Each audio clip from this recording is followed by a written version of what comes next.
Ontem, duas ações ousadas em dois trechos diferentes da BR-343. A primeira ação foi registrada na cidade de Altos, a 36 quilômetros de Teresina. Os bandidos forçaram a parada de um carro forte, disparando vários tiros. O veículo foi explodido pelo banco. Christian Souza esteve no local e conta pra gente detalhes dessa ação. O assalto ao primeiro carro forte ocorreu por volta das 4 horas da tarde na BR-343, bem próximo da Curva da Raposa, entre Altos e Campo Maior. Durante a noite, estivemos no povoado Ovelha, um local de vida tranquila, onde os moradores costumam dormir bem cedo. Mas ontem a história foi diferente, já que a ação dos criminosos ocorreu a poucos metros daqui, o que provocou medo à comunidade. Para bagaceira aí no chão. Vixe, olha o jeito que ficou. Olha a tampa aí do correio aí no chão aí do carro. Não vai passar por aí não. Poeira demais aqui. Poxa, acabou de acontecer. Aí nós ouvimos um bocado de tiro. Tiro de todo jeito nós ouvimos. Aí eu liguei pra minha mãe. Aí a minha mãe disse que tava tendo um tiroteio, que assaltaram um carro ali. Aí os caras estavam revidando, só que os guardas mesmo não revidaram os tiros, só os ladrões que estavam atirando nos guardas.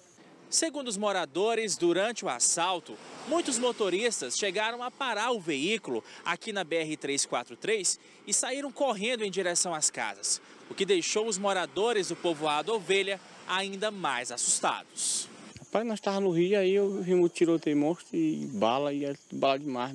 E o pessoal ligava lá para mim logo que estava no Rio, nós escutamos tudo lá, os trondos, tiros. Aí tinha carro escondido, gente escondida dentro de casa aí, ficamos gente muito longe. O negócio aí foi sério, viu? Essas imagens mostram o carro forte ainda em chamas, logo após o assalto.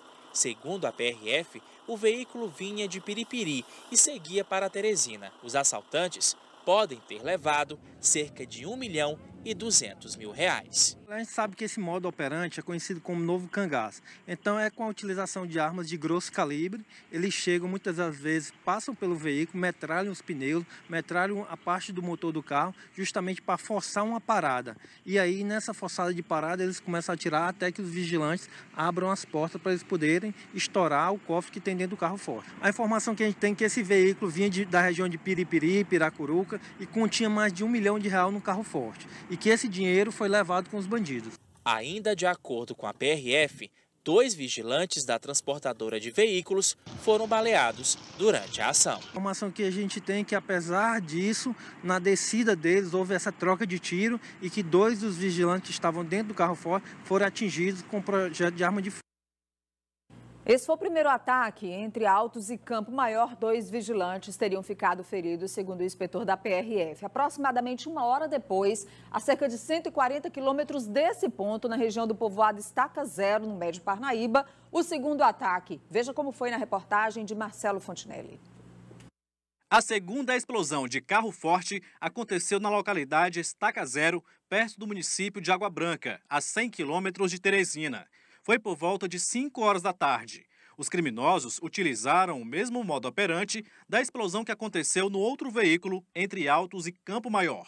Eles utilizam para abordagem um veículo roubado. Esse veículo é um veículo de porte, né, de fuga, um veículo mais potente do que os comuns.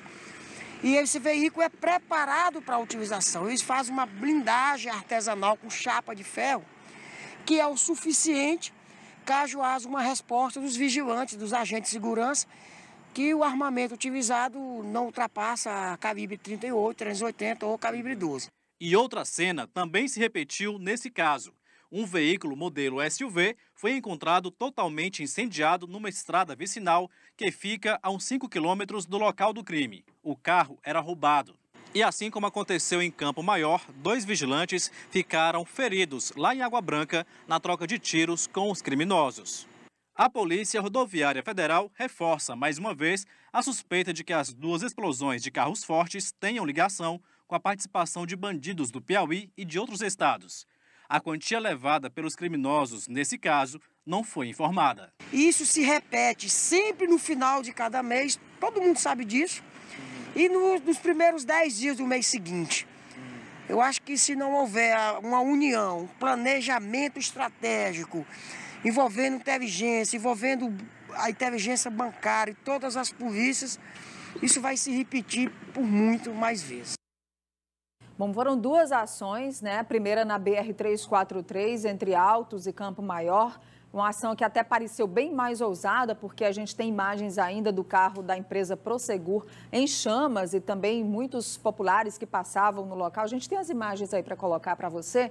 Enquanto você vai acompanhando, já já nós teremos imagens de um dos vigilantes feridos nessas ações dos assaltantes. Já já também a avaliação da polícia, se trata do mesmo bando que agiu contra uma empresa, contra a Prosegur, e se agiu contra outra empresa, a SETSEG. Parte do trânsito ficou interditado na BR-343, nos dois trechos, até que foi liberado por volta de 7 horas da noite, especialmente o trecho entre Altos e Teresina. E agora a gente vê um vídeo do momento do socorro a um dos vigilantes da empresa SETSEG feridos nessa ação. Esse que ficou em estado mais grave, nós temos o nome dele já confirmado pela empresa, é o Marcos. A gente vê aí um parcialmente ferido no braço, mas foram disparos, tiros de raspão, não foram ferimentos que merecessem maiores cuidados. Esse que está deitado no veículo é o Marcos, que foi atingido com um tiro na perna e também quebrou a tíbia. Já foi operado ontem à noite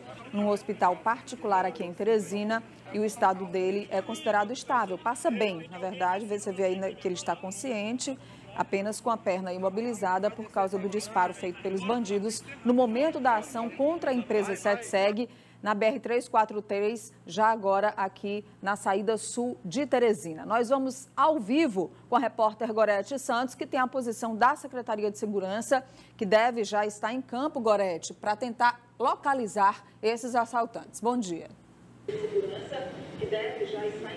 Bom dia, Nádia. Você, a todos que acompanham a Notícia da Manhã, exatamente. O secretário de Estado está no interior também já acompanhando esse trabalho das buscas de forma integrada, Polícia Civil, Polícia Militar, Polícia Rodoviária também, Polícia Rodoviária Federal.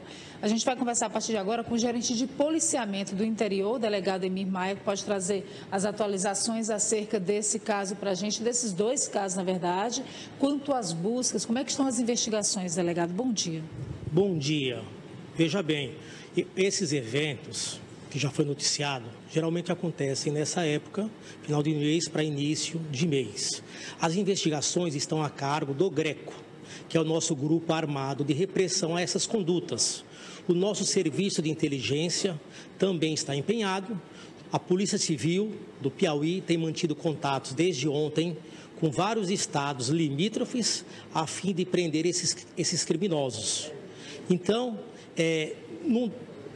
em breve tempo, nós teremos um resultado muito satisfatório e exitoso. Até porque é bom se consignar o seguinte: em 2017, o GRECO prendeu mais de 100 criminosos que atuam em ataques a carros fortes e estourando bancos.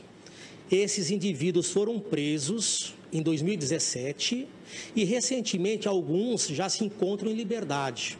Então, os indícios são fortes por parte da Polícia Civil de que os partícipes desses dois eventos, na data de ontem, são os mesmos que o ano passado estariam presos e que hoje estão soltos. Se trataria de uma mesma quadrilha também nos dois eventos, delegado? Há essa suspeita inicial, isso já se confirma? Essa suspeita não se confirma porque é uma suspeita indiciária apenas. Agora, as investigações estão bastante encaminhadas e em breve nós teremos um resultado satisfatório para a sociedade com a prisão desses malfeitores. A gente vê aí dois eventos, né? O senhor falava inclusive a respeito dessa questão da suspeita de que sejam pessoas que já vêm trabalhando dessa forma em ações criminosas aqui no estado do Piauí há muito tempo, teria essa questão da reincidência. A gente viu 4 pessoas feridas nessas ações. E qual o impacto maior em relação a isso? No caso de Altos, em Campo Maior, a gente teve informação de que mais de R$1 milhão teriam sido levados. Essa informação procede? Já se tem informação também a respeito do outro caso, próximo à Água Branca? Em relação a Campo Maior, houve uma divulgação em relação à importância econômica, que varia entre R$1 milhão e R$1,2 milhão. O outro evento da SETSEG, não nos veio a declaração do montante que foi subtraído.